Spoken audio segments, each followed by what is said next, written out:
Tak membantah terseret investasi bodong DNA Pro, Rizky Bilar pasrah, sebut cobaan.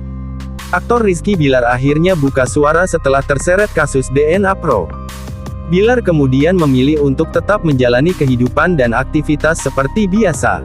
Ia bahkan tak pernah mengeluh dan selalu bersyukur masih diberi kenikmatan hingga saat ini.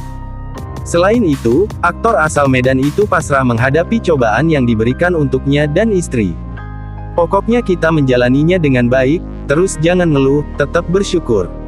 Selalu percaya setiap cobaan tidak mungkin melampaui batas kemampuan kita, kata Bilar dikutip dari YouTube Cumi Cumi, Kamis tanggal 7 April tahun 2022. Lantas, Bilar mengaku siap memberikan keterangan apabila dipanggil oleh penyidik dari kepolisian.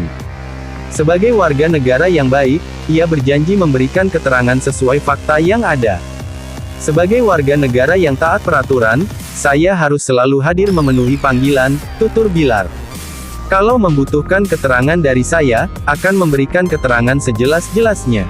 Tanpa kurang atau dilebih-lebihkan, pungkasnya.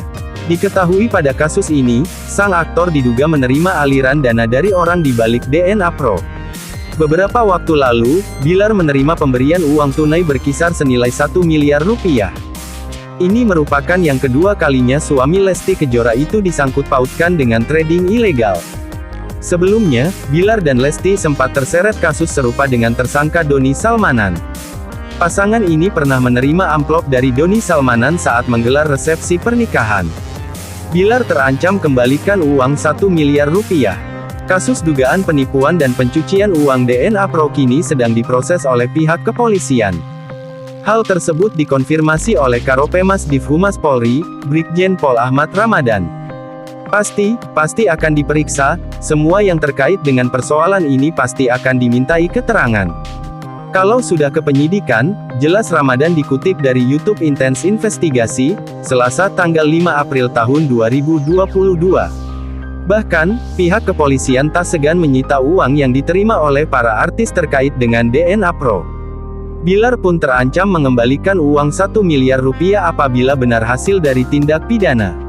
Kalau uang yang diberikan adalah hasil dari tindak pidana, pasti akan dilakukan penyitaan. Semua uang dan aset akan dilakukan penyitaan sebagai barang bukti, imbuhnya. Sementara itu, Ramadan mengungkap modus yang dilakukan untuk penipuan lewat aplikasi DNA Pro. Modus yang digunakan berupa memasarkan dan menjual aplikasi robot trading DNA Pro. Dengan sistem penjualan langsung yang menerapkan skema piramida, ungkap Ramadan. Lanjut, pihaknya sudah memeriksa 12 orang yang terdiri dari 11 saksi pelapor dan 1 saksi ahli. Saksi ahli merupakan sosok yang paham soal perdagangan dan ditunjuk Kementerian Perdagangan. Penyidik telah melakukan pemeriksaan terhadap 12 orang, yaitu 11 saksi pelapor, lanjut Ramadan.